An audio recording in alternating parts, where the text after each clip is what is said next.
Jorge Sampaoli is building something special at Marseille. Nietzsche thought while walking too, said Marseille coach Jorge Sampaoli to explain why he constantly paces up and down the touchline. I analyze things better while on the move. Following Sampaoli's arrival in March, Marseille lacked the ferocity and intensity of their coach.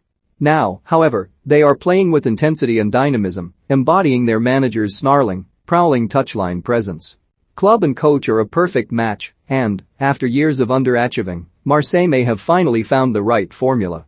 Known as a Marcelo Bielsa disciple, even if he quietly rejects the comparison, Sampaoli has based his success this season on a gung-ho outlook.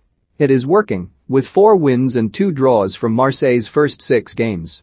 Their asymmetrical setup falls somewhere between Bielsa's preferred 3-3-1-3 and Hungary's 2-3-3-2 formation from the 1950s, with Dimitri Payet playing Nander Hidegkui's withdrawn striker role, albeit with a holding midfielder dropping in at right back when needed. This seemingly unwieldy team has worked perfectly so far this season. All 3 centre-backs are technical ball players, and the midfield is a fluid diamond full of creativity, while wing-backs maraud down the flanks. Crucially, unlike previous Marseille coaches such as the aloof André Villas-Boas or the overly business-like Rudi Garcia, Sampaoli's fiery persona fits perfectly at one of Europe's most volatile clubs. It was hardly a surprise to see Sampaoli repeatedly losing his cool at the center of various scuffles after fans invaded the pitch during Marseille's game at Nice last month. Sampaoli's frenzied style adds to the South American feel at the Velodrome, where there is a raucous and cauldron-like atmosphere. Above Sampaoli, new president Pablo Longoria has aided a shift in tone. The ruthless style of his predecessor, Jacques-Henri Hérault, infuriated fans and the ensuing protests bred a toxic atmosphere. Last season's storming of the training ground by ultras was in response to their hatred of Hérault. Longoria, promoted from sporting director after American owner Frank McCourt dispensed with Hérault, has brought relative calm and optimism as well as an ambitious squad redevelopment. Despite suffering financially after the COVID crisis and the humiliating collapse of Ligue 1's domestic broadcasting deal, Marseille spent big this summer. They splurged €25 million on the 24-year-old Brazil midfielder Gerson, giving him a second chance in Europe after a failed spell at Roma. They spent €11 million to make defender Leonardo Balerdi's move from Borussia Dortmund permanent, and they committed to signing Polish striker Arkadiusz Milik from Napoli for €8 million. This influx of signings was complemented with some high-profile loans. Turkish wide man Cengiz Under joined from Roma after a year at Leicester. The versatile attacking midfielder Amin Harit, 24, was rescued from Shakhtar's relegation nightmare, and William Saliba and Matteo Guendouzi joined from Arsenal. This is a crucial season for Saliba and Guendouzi, who are both at pivotal junctures in their careers.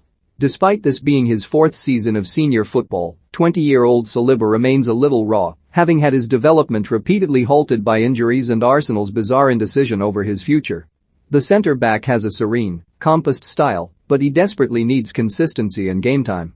Sampaoli explained to me that, even though I'm a good player, I have a lot of things to improve on, says Saliba. With him, I will have ways of progressing. His playing philosophy speaks to me. Early signs are good after a string of assured performances on the right of Sampaoli's lopsided back 3. Although his confrontational persona has caused issues in the past, Guendouzi seems to have finally found a home at the Velodrome. His belligerence and all-action style have endeared him to Marseille's passionate fanbase. The 22-year-old is hitting his stride after a shaky start, playing both as a holding player and almost as a second striker at times. At last, this could be his true breakout campaign. With a great coach, I know I'm going to improve a lot, Guendouzi said upon his arrival. He's going to bring me on a lot and make me a better player and man.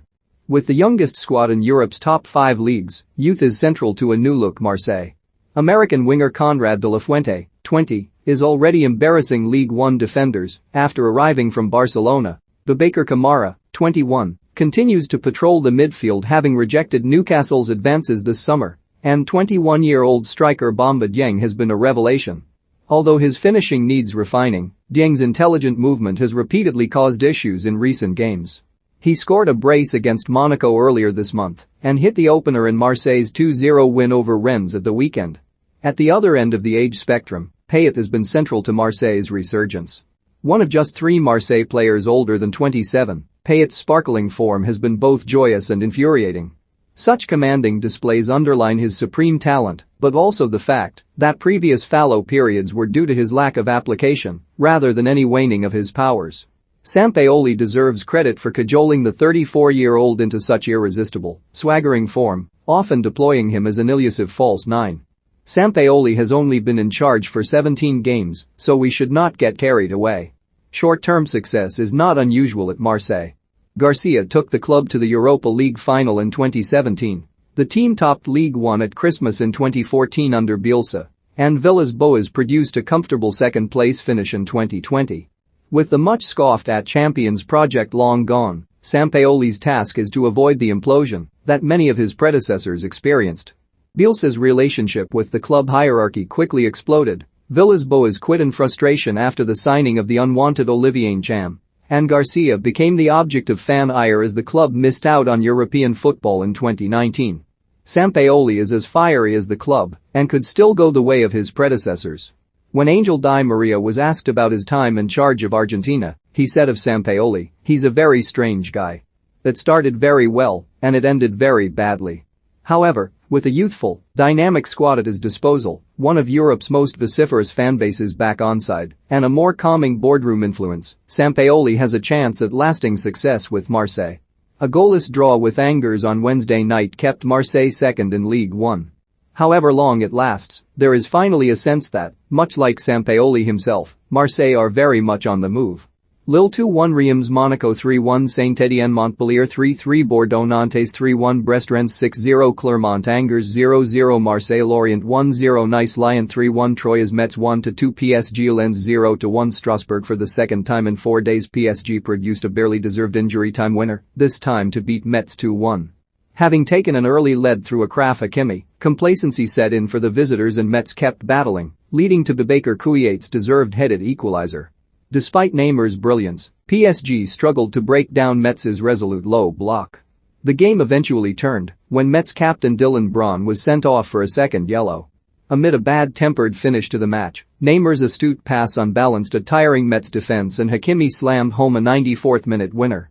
PSG have won all 7 of their league games so far this season, but the balance of the team is still a concern.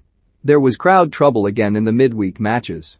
After serious incidents at Nice and Lens in recent weeks, Marseille Ultras stormed the pitch to take on Angers supporters at full time on Wednesday night, while PSG and Metz fans also clashed. Despite fans being absent from grounds for more than a year, the problem of violence in grounds has somehow escalated beyond control. It remains to be seen if the points deduction received by Nice will have any effect. The LFP is losing an important battle at a time when, following the arrival of Messi, Ligue 1's public image needs to be at its strongest. This is an article from Get French Football News. Follow Adam White and GFFN on Twitter.